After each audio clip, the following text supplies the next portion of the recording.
Police officer आहेत साहेब. आता सध्या रिटायर झालेले आहेत. साहेबांना 2 मुली आणि 1 मुलगा आहे. त्यांचे मोठे जावई आहेत. 2 मुलींचं लग्न झालेलं आहे साहेबांचं. ते मोठे जावई जे आहेत ते खूप मोठ्या पदावर आहेत, IAS अधिकारी. नंतर दुसरी मुलगी आहे ती इंजिनिअरिंग झालेली आहे. मी साहेबांबद्दल 1 मिनिट फक्त बोलतो, जास्त वेळ घेत नाही. क्षितिज 8वी-9वीतच होता. त्याला खूप चांगली रँक, म्हणजे चांगलं केम्ब्रिजमध्ये शिकत असताना चांगले मार्क मिळाले. तर साहेबांनी एक त्याला गुच्छ आणि त्याचा छोटासा सत्कार स्वतः घरी येऊन न सांगता केलं. म्हणजे आणि नंतर मला साहेब म्हणाले की ही त्याची जबाबदारी की आता भविष्यात तो कसा घडतो ही त्याची जबाबदारी बनते की आपण त्याला जर ह्या मिनिटाला जर सत्कार केला, म्हणजे साहेबांनी वेळेच्या वेळी सगळे नियम पाळले जेणेकरून त्याला एक हिंमत राहील आणि एक इन्स्पिरेशन राहील. तर त्या इन्स्पिरेशनचा आज हा रिझल्ट आहे. साहेबांनी जे काही तुम्हाला सांगितलं असेल ते तुम्ही नीट जर त्याचं चिंतन मनन करून पुढे भविष्यात त्याचं आचरणात आणलं तर रिझल्ट तुमच्या समोर आहे. सिटीमध्ये सरांसाठी एक विद्यार्थी, एक मुलगाच आहे. जसं सस्मित त्यांच्यासाठी एक मुलगा आहे, तसं त्यांनी त्या मुलाला आणि आम्हाला पूर्ण कुटुंबाला घडवलेला आहे. तर मी साहेबांचे या ठिकाणी खूप आभार मानतो. याचा तुमच्याकडे साहेब चांगला अनुभव आहे, तर यांना आपण काही मार्गदर्शन करावं अशी मी आपल्याला विनंती करतो. मला IITian सारख्या मुलांना मार्गदर्शन करण्यासाठी अथॉरिटी का समजलं म्हणून मी माझा थोडासा परत एकदा रिपीट परिचय करून देतो. मी MPSC मधून सिलेक्ट होऊन ACP assistant commissioner of police या पदावरून सेवानिवृत्त झालो आहे. माझे शिक्षण BSc physics, MSc mathematics, MA psychology, MBA HR, PhD in criminal psychology. त्याच्यानंतर 1 वर्षाचा सिम्बॉयसीचा PG diploma in counselling and psychotherapy. NIMHANS जी भारतातली सर्वात मोठी ऑर्गनायझेशन आहे तिथला 6 महिन्याचा मेंटल हेल्थचा डिप्लोमा आणि तबल्यामध्ये विशारद, असं माझे शिक्षण आहे. दुसरी एक फॅमिलीची बाजू सांगायचं तर मला 2 मुली, 1 मुलगा. IIT, IIM, MPSC आणि UPSC हे 4 टॉप गोष्टी नॉर्मली सर्वांना माहीत असतात, म्हणजे तुमच्या सारख्या स्टुडंटला. तर मी जसं MPSC मधून आलो तसं माझे मोठे जावई ते IIT पवईचे स्टुडंट आहेत आणि ते UPSC ऑफिसर आहेत. इंजिनिअरिंग UPSC जी असते त्याच्यामध्ये ते रेल्वेजमध्ये सिलेक्ट झालेले आहेत. मोठी मुलगी IIM लखनौमधून पासआउट आहे.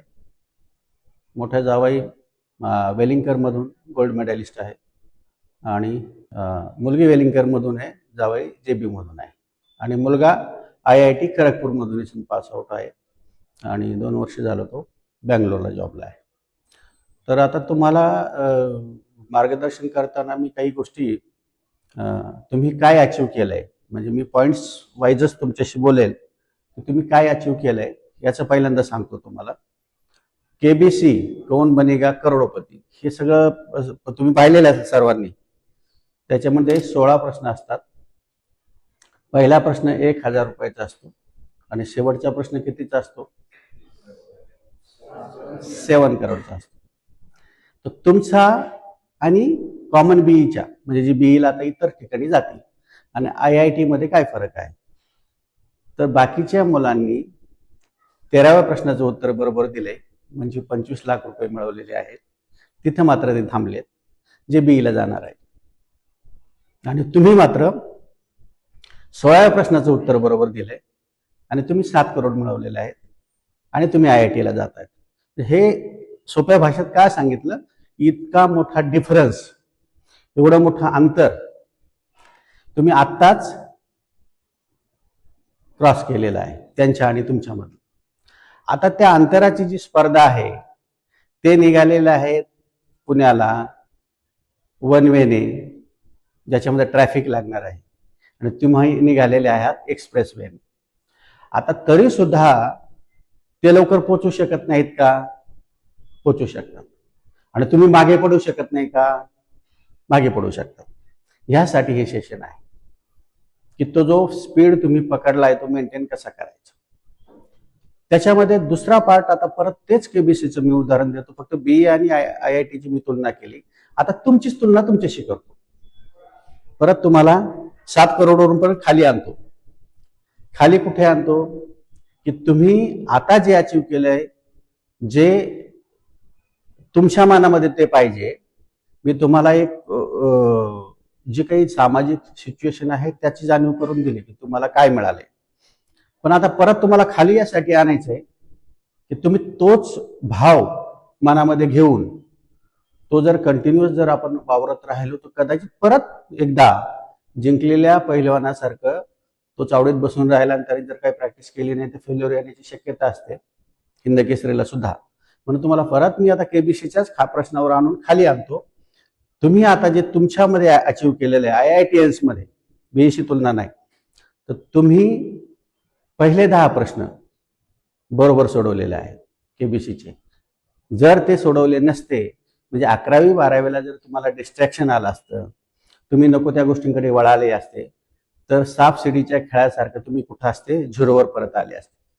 पण तुम्ही 10वा प्रश्न म्हणजे 3,20,000चा जो प्रश्न आहे, पहिला पडाव तुम्ही पार केलेला आहे. आता तुम्हाला IIT मध्ये गेल्यानंतर IIT मध्ये सर्वजण सारखे असतात, सर्वजण सारखे असतात. म्हणजे तुम्ही सुंदर पिचाई यांची जर मुलाखत ऐकली असेल IIT खरगपूरमध्ये भेट दिल्यानंतर, माहिती तुम्हाला ऐकलेली आहे का? हा, तर त्यांना एक प्रश्न विचारला जातो आणि ते एकदम हसून उत्तर देतो की इथलं ऍटमॉस्फिअर कसं होतं. का बरं तिथं सर्वांना सायकल, कोणी IAS चा मुलगा असेल, कोणी इथे मोठ्या MD डॉक्टरचा मुलगा असेल, कोणी करोडपतीचा असेल, कोणी एकदम सामान्य गरीबाचा. माझ्या इथे 8 मुलं, मी ज्यावेळेस इथे आले होते, 7 मुलं त्या 8व्या मुलाचा खर्च करायचे. शेतकऱ्याचा मुलगा होता, मजुराचा. तो एक काय IIT ला गेला, हे 7 जण जनरल गेला गेले की ज्यांनी त्याचा खर्च केला होता. पण त्याला सुद्धा कुठं कॉम्प्लेक्स तयार होऊ नये, सुपरिटी आणि इन्फॅरिटी म्हणून IIT मध्ये गेल्यानंतर सर्वांना सारखी वागणूक असते.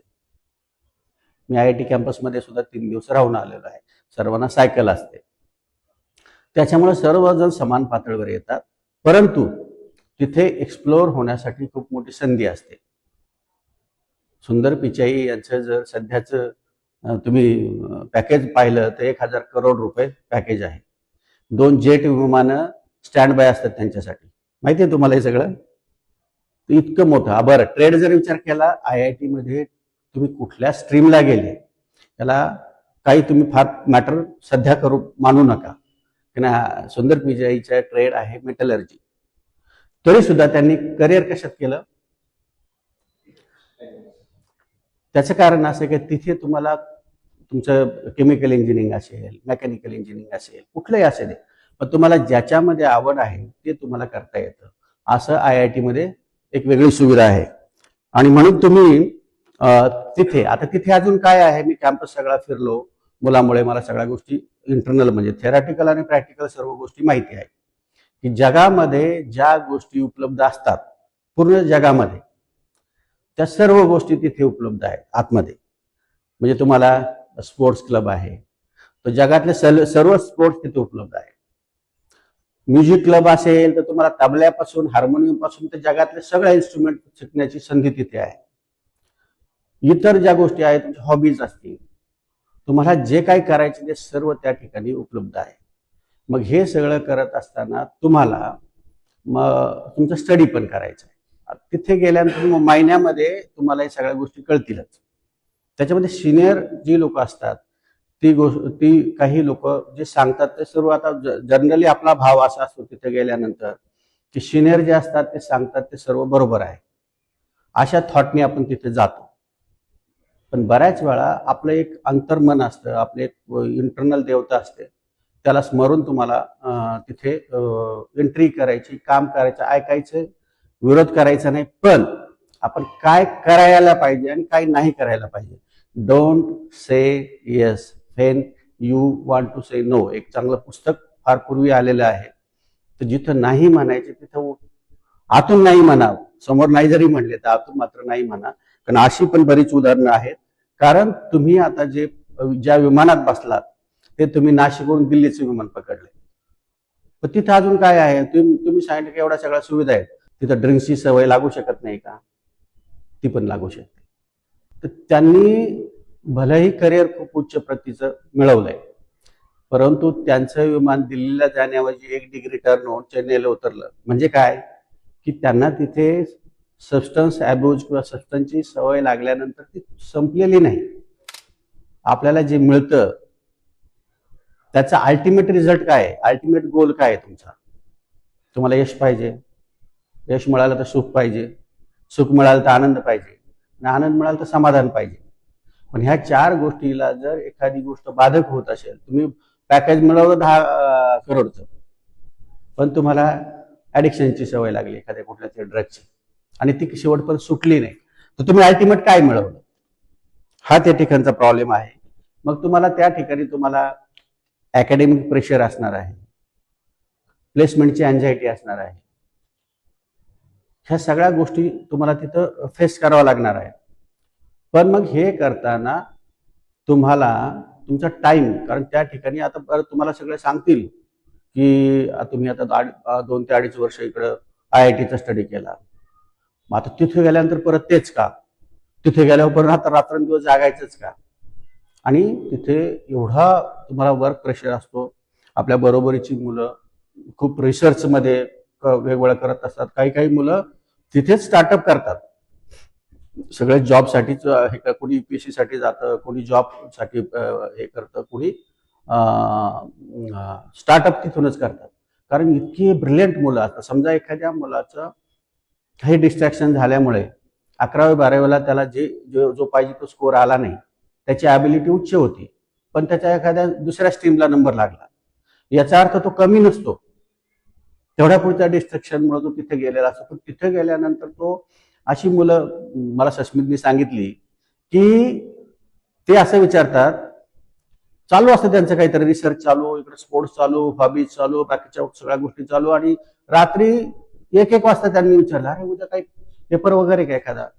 अरे उद्या पेपर आहे आपला. तिथून पुढे 5 वाजेपर्यंत बसून त्यांनी 10 पैकी 10 CGPA त्यांनी आणलेला आहे. अशी एवढे ब्रिलियंट मुलं त्या ठिकाणी असतात.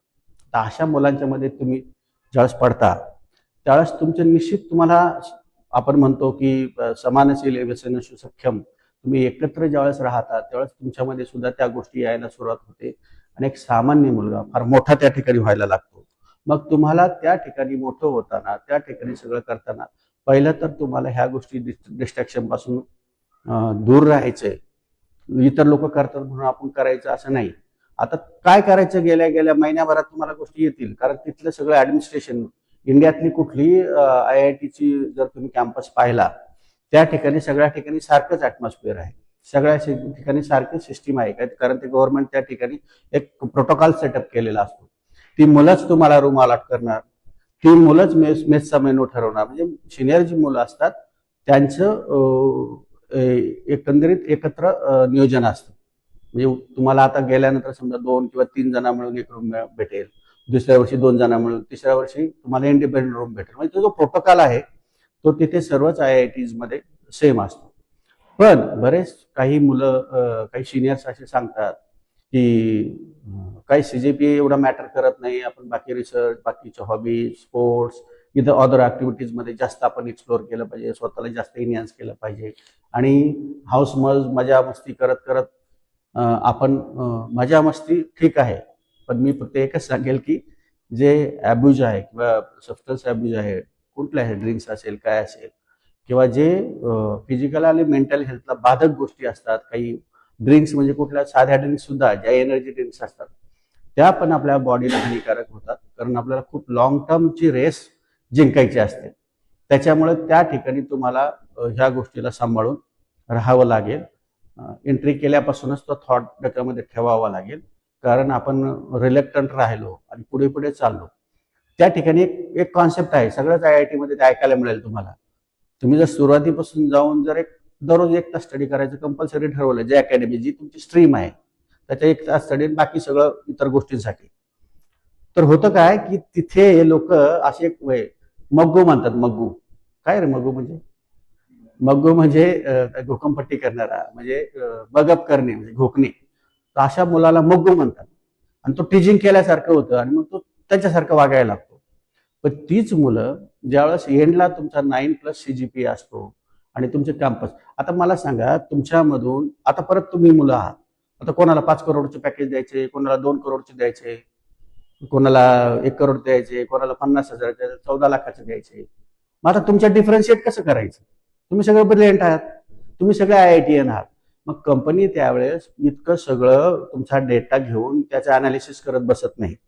ते काय पाहतात, CGPA कोणाचं चांगला आहे, पहिले ते 10 मुलं बाजूला घ्या. आलं का लक्षात? म्हणजे CGPA का महत्व आहे आणि हे कधी पहिल्या 1 ते 1.5 वर्षामध्ये तुम्हाला अकॅडमिक्सकडे हे सगळं सांभाळून लक्षच द्यायचे, कंपल्सरी लक्ष द्यायचे, तुमचा CGPA डाऊन होऊ द्यायचा नाही. हे अनंत विद्यार्थ्यांचे जे एक्सपिरियन्स आहे, माझं या ठिकाणी जे 2 वर्षापासून मी लेनोरा माइंडटून कन्सल्टंट नावाची माझी काउन्सिलिंग अँड सायकोथेरपीची फर्म आहे, त्याच्यामध्ये माझा बेसिक जी सर्व्हिसेस आहे त्याच्यामध्ये करिअर काउन्सिलिंग ही बेसिक सर्व्हिस आहे. आणि त्या करिअर काउन्सिलिंगमुळे माझ्याकडे जे मुली येतात, पालक येतात, त्यांच्यामुळे मला ही गोष्ट माहिती आहे प्रॅक्टिकली काय इश्यूज होतात. तर तुम्हाला त्या गोष्टीकडे कोणी मग्गू म्हणू नाही तर कोणी काही म्हणू, तुम्हाला CGPA तुमचा सुरुवातीपासून जर मेंटेन केला, पहिल्या 1 ते 1.5 वर्षामध्ये त्याच्यावर फोकस करायचे. तुम्हाला 5th सेम पासून तुमचं इंटर्नशिप सुरू होते आणि ती इंटर्नशिप कधी कधी काही मुलांना, तिथं मुलं मात्र कोऑपरेटिव्ह असतात. समजा एखादी तुमची विंग आहे, त्या विंगमध्ये तुम्ही सेकंड फ्लोअरच्या विंगमध्ये तुम्ही सगळे 50 मुलं राहतात, एकूण 50 मुलांचं सिलेक्शन झालं, तर ते मुलं ज्याच्या त्याच्या गावाला निघून जातात. पण एकाचं झालं नाही तर ते एकूण 50 पैकी जवळजवळ 50% मुलं तिथंच थांबतात, जोपर्यंत याचं सिलेक्शन होत नाही राहिलेल्याचं. एवढं ते कोऑपरेटिव्ह असतात. पण अशी पण शेवटी काही मुलांना वेळ येते की एकदम संपत्त येतं तरी त्यांचं सिलेक्शन होत नाही. आणि मग त्याचं कारण काय आहे की जे थोडंसं डाऊन CGPA किंवा याच्यावाले असतात त्यांना तो प्रॉब्लेम येतो. म्हणून तुम्ही त्या ठिकाणी पहिल्या 1.5 वर्षात ते मेंटेन करणे, 5व्या सेमपासून इंटर्न चालू होऊन जातं, 7व्या सेमपासून तुमच्या प्लेसमेंट चालू होऊन जातात. मग ह्या सगळ्या सिस्टीमप्रमाणे तुम्हाला पहिल्या महिन्यात जरी काही सगळं कळलं, तुम्हाला एखाद्या गोष्टीवर तुम्हाला घेतलं जाणार, पण तुम्हाला त्या ठिकाणी आता दुसरं काय असतं, वर्क प्रेशर खूप असतो, स्ट्रेस असतो, एन्झायटी असते, त्यासाठी तुम्हाला एखादा हॉबी तुमचा जो असेल तो ते भरपूर सुविधा आहेत. जो तुमच्या एखाद्या आवडीचा हॉबी त्यासाठी पण वेळ द्या, मजा मस्ती सुद्धा करा, कारण त्याने सुद्धा स्ट्रेस रिलीज होतो, फक्त ते एखाद्या विशिष्ट फ्रेममध्ये स्टडी. आणि दुसरी गोष्ट टाइम मॅनेजमेंट असं करा की बरीच मुलं विश्रांतीच घेत नाही आणि त्याची मग फिजिकल मेंटल शेवटी डिटोरेट होते आणि मग फार काहीतरी इतर काही प्रॉब्लेम सुरू होतात तिकडे सुद्धा. तर तुम्हाला विश्रांती मात्र घेणं खूप गरजेचं आहे. अशी ती काही मुलं पाहिली की त्यांचा जो रुटीन विश्रांतीचा टायमिंग आहे जो अगोदर पण होता तो त्यांनी तिथं पण मेंटेन केला आहे आणि अचिव्हमेंट पण केलेली आहे. अशी पण मुलं एक्झाम्पल आहेत. तर ते तुम्हाला तुमचं स्किल, आता त्या तुमची जी पर्सनॅलिटी आहे त्या पर्सनॅलिटीनुसार तुम्हाला काही मुलांना असं असतं की त्यांना 2-3 तासाची झोप पुरेशी असते, पण काही मुलं असतं का 6 तास जर त्याला झोप झाली नाही त्याचं डोकंच चालत नाही, त्याला काही सुचत नाही. तर तुमची जसं व्यक्तिमत्व असेल त्याप्रमाणे तुम्ही त्या गोष्टींचा बेनिफिट घ्यायला सुरुवात करा. आणि आपल्या जीवनामध्ये जो IITचा टॅग आहे, हा टॅग तुम्हाला मिळाला आहे, त्या टॅगचा तुम्हाला चांगला उपयोग करायचा आहे. तुम्हाला अब्राहम मास्लोची थेरी माहिती आहे का? अब्राहम मास्लोची एक थेरी आहे की त्याच्यामध्ये 5 स्टेप असतात. पहिली स्टेप आहे बेसिक नीड्स. आता आपण कशासाठी झगडतो, मी कशासाठी झगडलो, तुम्ही कशासाठी झगडताय, पहिल्यांदा बेसिक नीड्स म्हणजे अन्न वस्त्र निवारा, ही बेसिक नीड्स झाली. म्हणजे त्याच्यामध्ये तुम्हाला चांगलं घर, चांगली गाडी, हे सगळं मिळालं पाहिजे, आर्थिक स्थैर्य मिळालं पाहिजे, यासाठी तुम्ही झगडता. कोणाची गाडीची हे असेल, कोणाला वाटतं मला स्वतःचे हेलिकॉप्टर पाहिजे, ज्याच्या विचारसरणी वेगवेगळे असू शकते, ह्या झालं तरी पण त्या बेसिक नीड्स झाले. दुसरं काय झालं, दुसरं नीड्स काय आहे, सिक्युरिटी नीड्स. म्हणजे तुम्हाला फिजिकल मेंटल हेल्थची सुरक्षा पाहिजे आणि आर्थिक स्थैर्य पाहिजे, अर्थार्जन एवढं चांगलं व्हायला पाहिजे, हे झालं दुसरी नीड्स. तिसरी नीड्स काय, लव्ह अँड बिलॉंगिंग, की तुम्ही एवढे सगळे मोठे झाले, उच्च पातळीवर सगळे गेले, कोणी अमेरिकेला गेलं, कोणी रशियाला गेलं, कोणी जर्मनीला गेलं, कोणी इंडियात राहिलं, कोणी स्टार्टअप केलं, पण तुमचं आईवडिलांशी असणारा बॉन्ड बऱ्याच वेळा तर तुटत तुटत चालतो नंतर नंतर. लोक म्हणतात की जेन जी पिढी, अल्फा पिढी आली आणि मिलेनियम पिढी आहे. त्याच्याबद्दल मला काही म्हणायचं नाही की मुलं असं नाहीये की त्याच्यामध्ये दोन्ही प्रकार आहेत. पण आता तुम्हाला मला जर या ठिकाणी सांगायचे तर मला 0% म्हणजे आपण जसं म्हणतो की आम्ही पोलीसमध्ये असताना झिरो क्राईम, नो टॉलरन्स, क्राईमचा टॉलरन्स नाही, तसं मी तुम्हाला सांगेल की मी जर हे दिलं तुम्हाला एकाही व्यक्तीच्या बाबतीत असं घडायला नको. तुम्ही सगळे चांगलेच आहात, पण एकाही व्यक्तीच्या बाबतीत हे घडायला नको. म्हणून माझं कर्तव्य आहे की मी हे सांगितलं पाहिजे की सोशल सिच्युएशन काय आहे. राहिला प्रश्न की तुम्हाला जग इतकं मोठं आहे, जगामध्ये तुम्हाला इतकं तुमच्याकडे ॲबिलिटी असणार आहे.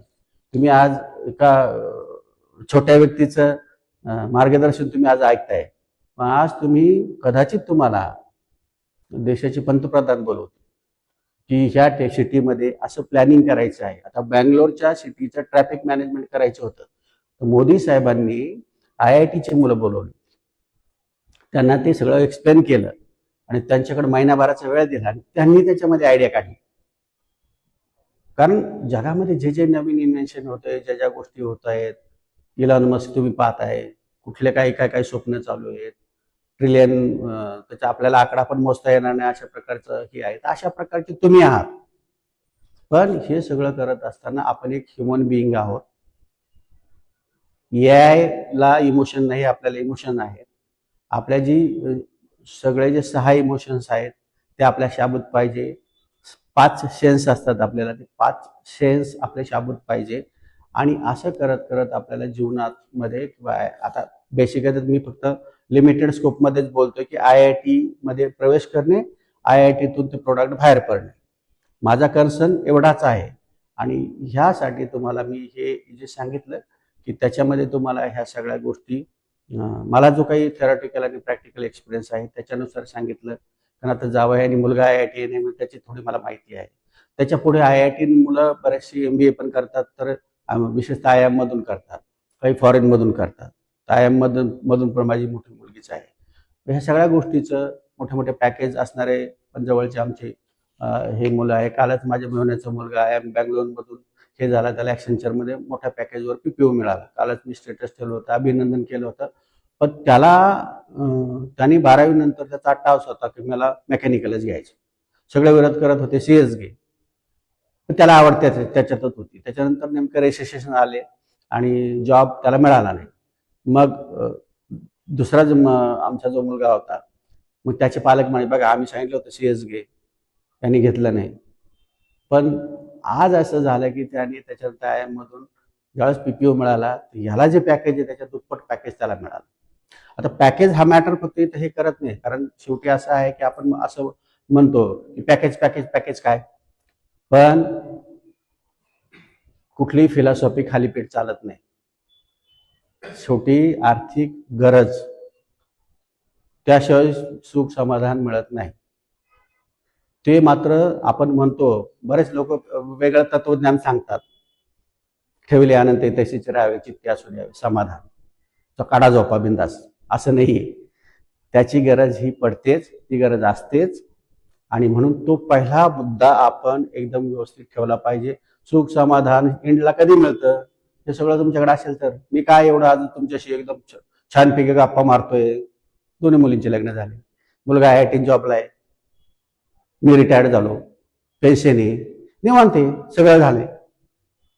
मी सॅटिस्फॅक्शनने तुमच्याशी म्हणजे जे सेल्फ ऍक्च्युअलायझेशन, जे समाधानाची शेप आहे, तृप्तीची भावना म्हणतो ना, म्हणजे तृप्तीची भावना आल्यानंतरच एवढं बोलू शकतो माणूस, एवढं सांगू शकतो.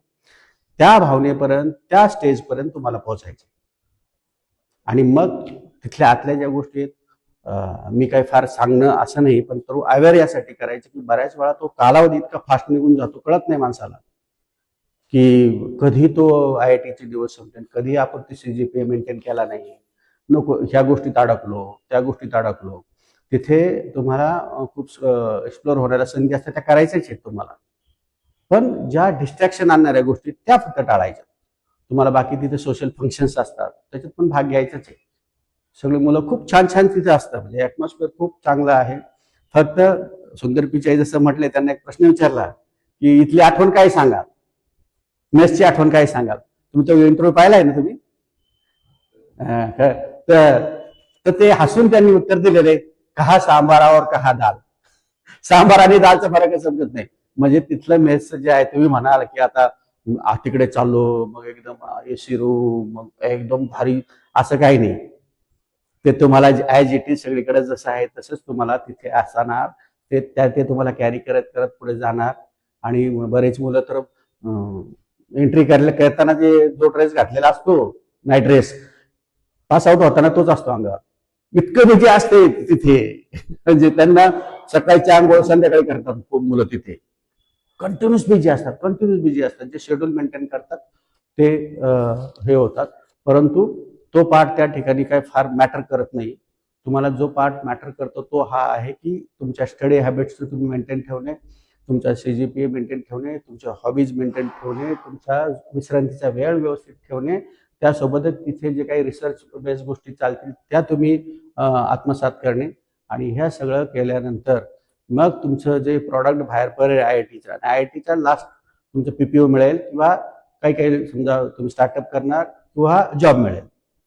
तर त्या वेळेलाच तुमच्या मनामध्ये वेगळी दिशा पण ठरलेली असते की कोणाला तरी लगेच हायर एज्युकेशन कुठल्या तरी याच्यात घ्यायचं असतं, परदेशातून घ्यायचं असतं, किंवा इंडियातलं हायर एज्युकेशन घ्यायचं, ते त्यावेळेस ते ठरलेलं असतं. ह्या गोष्टी तुम्हाला तिथे जास्त मिळणार आहेत. फक्त ज्या मिळत आहेत तुमच्या झोळीमध्ये चांगल्या गोष्टी ज्या मिळतात त्या मिळणारच आहेत. पण ज्या पडता येतात त्या नको पडायला, त्या तुम्ही नाकारायला पाहिजे. Don't say yes if you want to say no, असं नाही म्हणायला पाहिजे. ते फक्त मी तुम्हाला सांगतो की नाही कशाला म्हणायचं, हो कशाला म्हणायचं. तर ही गोष्ट आहे. त्याच्यामुळे तुम्ही ह्या गोष्टी मेंटेन ठेवा. निसर्गाशी नातं जर ठेवलं की पंचमहाभूत जसं म्हणतो, पृथ्वी, आप, तेज, वायू, आकाश, तर त्या आपल्या बेसिक जी मूळ आहे त्याच्याशी नातं जर तुम्ही कायमस्वरूपी ठेवलं तर गुड ह्युमन बिईंग राहून सुद्धा तुम्ही खूप मोठं उच्च पातळीचे यश पण मिळवाल. आणि मग आयुष्यामध्ये यश जी सूत्री आहे, म्हणजे आपण काय म्हणतो, साऊंड हेल्थ, नंतर इकॉनॉमिक सिक्युरिटी, नंतर सोशल फ्रेंडशिप आणि मेंटल सॅटिस्फॅक्शन, हे 4 जसे पिलर आहे, तसंच दुसरे 4 पिलर आहे, यश, सुख, आनंद आणि समाधान. हे 4 पिलर, हे सगळं पिलर्सचे भाग तुम्ही होणार. आणि तुम्ही मुळातच पिलर्समध्ये गेलेले आहे. कुठलीही बिल्डिंग जी असते तिला मध्ये भिंतीमध्ये डबर माहिती ना, ते शब्द तुम्ही खेड्यातल्या मुलांना माहीत असेल की ते असे ओबडधोबड गोटे बिटे असतात ना, त्या भिंतीमध्ये टाकतात. पण जो पिलर असतो त्याच्यामध्ये चौरंगी चिराच लागतो, मेनच माणूस लागतो. त्याशिवाय ती इमारत उभी राहत नाही, त्याशिवाय ते राज्य उभं राहत नाही, त्याशिवाय तो देश उभा राहत नाही, त्याशिवाय जग उभं राहत नाही. पिलर जर चांगले नसतील तर तुम्ही ऑलरेडी त्या पिलरमध्ये गेलेले आहात, तर तुम्ही पिलरच झालेला आहात. तर तुमच्या पर्सनॅलिटीचे पिलर तुम्हाला आता जपायचे. तुम्ही देशासाठी, समाजासाठी, कुटुंबासाठी पिलर म्हणून तुम्ही गेलेलेच आहात ऑलरेडी. हे तुम्ही त्यांच्यासाठी झाले. पण तुमच्या स्वतःच्या जीवनासाठी तुम्हाला तुमचे जे पिलर्स आहेत हे पिलर्स मजबूत ठेवण्यासाठी ह्या गोष्टी तुम्हाला करायच्यात. आणि तुम्ही सिन्सिअरली आतापर्यंत 2.5 वर्ष खूप मेहनत घेतलेली आहे. मला माहिती, IIT, मला इथे जे पोलीस आयुक्त होते दीपक पांडे सर, ते IITN होते. ज्यावेळेस माझ्या मुलाचा IITला नंबर लागला त्यावेळेस त्यांनी सांगितलं होतं मला, म्हणजे असं बोलले होते ते की ते फार स्पिरिच्युअल पण होते, त्यांचे वडील पण फार स्पिरिच्युअल होते. आणि ते मला बोलले होते की कोले सर, की IITला नंबर लागणं हे फक्त बुद्धिमत्तेचं काम नाही, त्याला परमेश्वराचा आशीर्वाद लागतो तरच IITला जाऊ शकतो, नाही तर नाही जाऊ शकत. इतकी सोपी गोष्ट ती नाहीये हे ध्यानात ठेवा. इतक्या कष्टाने, इतक्या मेहनतीने तुम्ही ती मिळवलेली. नाना पाटेकरचा प्रहार फिल्ममधला एक डायलॉग आहे की जो मल्हार नावाचा मुलगा ज्यावेळेस वरच्या फ्लोअरला दुधाचा ग्लास त्यांना प्यायला घेऊन येतो, चांडो बनेनवर असतं नाना पाटेकर, आणि अशी भलीत बलदंड शरीर असतं. मल्हार, एकच डायलॉग आहे त्या फिल्ममध्ये मराठीमध्ये, बाकी सगळं हिंदी, बापरे काही ताकद, असं तो म्हणतो. मल्हार हा त्यांचा स्वतःचाच मुलगा आहे, त्या फिल्ममध्ये लहान मुलाचा रोल दिला. तर तो त्यावेळेस काय सांगतो, बेटा ताकद या नाही, या होती. आणि ती ताकद तुम्ही दाखवून दिलेली आहे समाजाला, ऑलरेडी तुम्ही दाखवून दिलंय. कुटुंबाला ऑलरेडी तुम्ही दाखवून दिलंय. आता तुम्हाला तुमच्यावर कुठली मोहर लागायची बाकी नाहीये. तुम्ही जग ऑलरेडी जिंकण्याच्या कगारमध्ये होते, ते जिंकले. फक्त जिंकलेलं जग टिकवायचंय तुम्हाला आता आणि त्याला वाढवायचंय. म्हणजे दुधात साखर टाकायची, चेरी ऑन केक, हे तुम्हाला करायचंय. तुम्ही स्वतःला इतकं कॉन्फिडंट, इतकं हेल्दी, इतकं चांगलं समजा की कुठल्याही कुटुंबामध्ये एक माणूस चांगला झाला त्याचं कुटुंब आणि एक्सटेंडेड फॅमिली अख्खी चांगली होते. मी एकटा माझ्या गाव पंचक्रोशीमध्ये एमपीसी पहिल्यांदा झालो.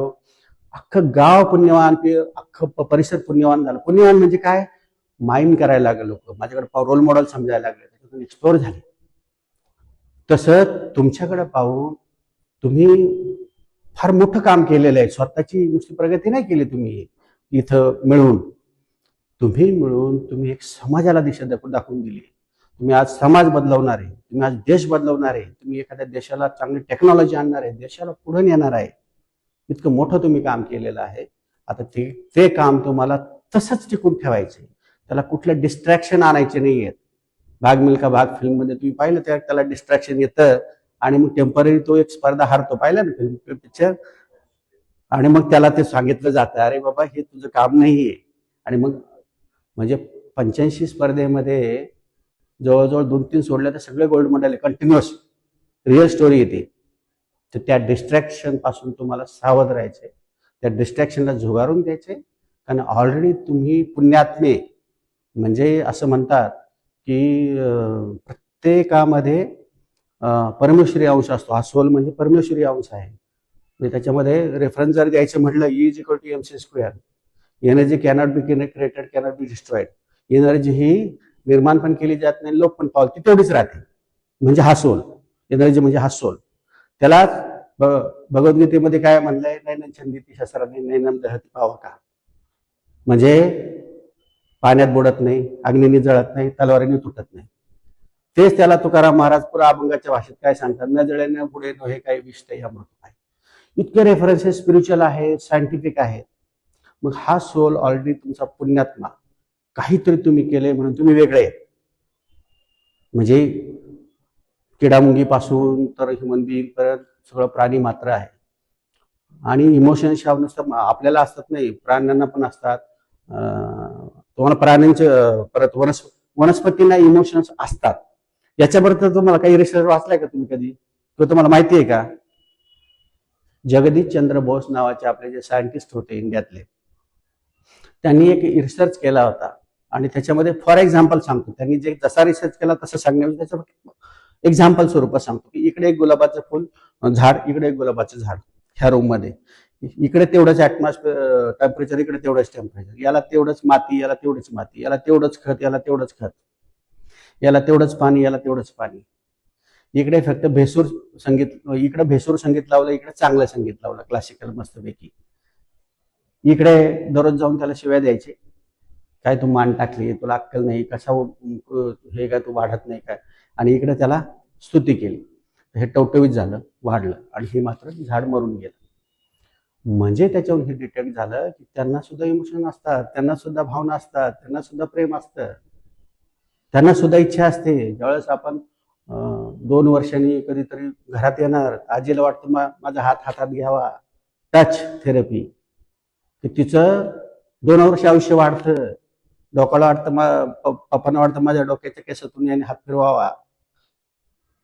त्यांचं छाती गर्वाने फुगून येते. कधीतरी त्यांचा जो तुम्ही आले नेमका वाढदिवस आहे तर बाहेर घेऊन जा, त्याचा वाढदिवस साजरा करा छानपैकी एखाद्या हॉटेलमध्ये. माझी 25वा वाढदिवस म्हणजे अॅनिव्हर्सरी माझ्या मुलांनी अशी साजरी केली की मी आपलं ड्युटीवर 3 मुलांनी महिनाभर तयारी केली होती, मला काहीच माहित नाही, एकदम सरप्राईज, गोपनीय. आणि पप्पा तुम्ही आले नाही. अरे काम आहे बाबा, येतो मी. नाही मम्मी म्हणते बाहेर जायचं जेवायला. काहीच माहित नाही बरं का, तिला माहित नाही, मला माहित नाही. आणि इथे वेजारोमा म्हणून हॉटेल आहे, तिथे 100 लोकांचे हॉल आहे. आणि चला बाबा ठीक आहे, मुलीने आता आहेत, जॉबला लागली होती मोठी मुलगी. गेलो तिथे, गेलो तर हॉलमध्ये जाण्यापूर्वी एक पॅसेज होता, अंधार होता तिथे, आतमध्ये अंधार.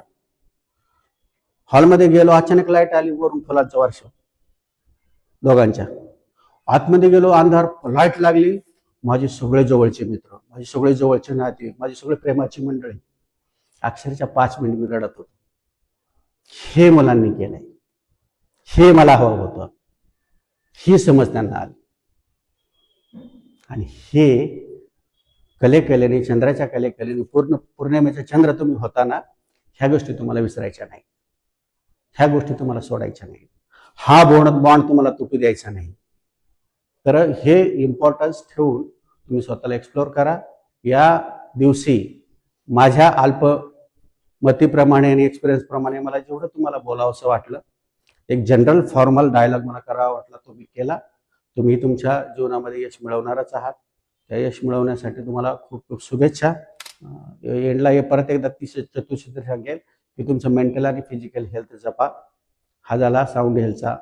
दुसरा आहे आर्थिक स्थैर्य मिळवण्यासाठी जे काही तुम्हाला मेंटेन करायचं, मी सांगितलेलं सूत्र आहे ते मेंटेन करा. तिसरं सोशल फ्रेंड्स, मी सामाजिक स्थान, तिथला ग्रुप असेल, इकडचा जुना ग्रुप असेल. म्हणजे मी एका एसपींचं भाषण ऐकलं, तर त्यांच्या वर्गामध्ये 5वीला एक मुका मुलगा होता. त्या बिचाराला मूकबधीर, म्हणजे त्याला काही ऐकायला येत नव्हतं, बोलता येत नव्हतं. ज्यावेळेस त्यांच्या इथून आयजी प्रमोशन झालं, तर कालिदासला कार्यक्रम होता, तर त्यांनी पुढच्या इतका तो उत्सुकतेने मित्राकडे पाहत होता, किती मोठा झाला, किती मोठा झाला. तसा एखादा तुमचा एकदम गरीब मित्र असेल तुमच्या वर्गातला, तो सामान्य काहीतरी झाला असेल बिचारा.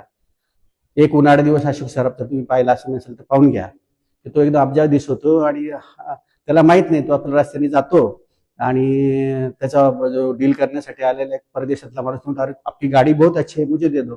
गाडी घेऊन जातो. मग हे पायी चाललो असतो फुटपाथने, पायी जातो तर त्याच्या अंगावरती घाण पडते तर ते समोर एक फुटपाथवर ड्रेसचं दुकान असतं. हा सूटबूटवाला माणूस ते काढतो आणि ते रंगीबेरंगी शर्ट घालतो. आणि तेवढ्यात तो मित्र, चलो चलो चलो तुमको मैं कॉफी पिला देता. आणि त्या हॉटेलमध्ये नेतो, मोडके तोडके 4 टेबल असतात.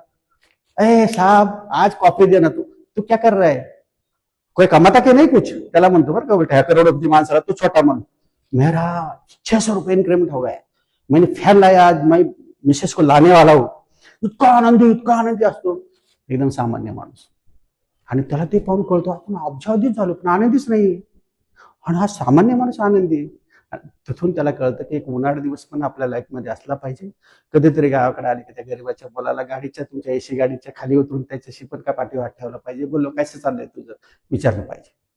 तर ह्या सगळ्या जीवनाच्या फिलॉसॉफी, तुमच्या करिअर डेव्हलपमेंटच्या फिलॉसॉफी आणि जगाच्या पातळीवर तुम्हाला जे जे काही मिळणार त्याच्या सगळ्या फिलॉसॉफी मला ज्या वाटतात ते मी माझ्या पद्धतीने एक्सप्रेस केलेल्या आहेत.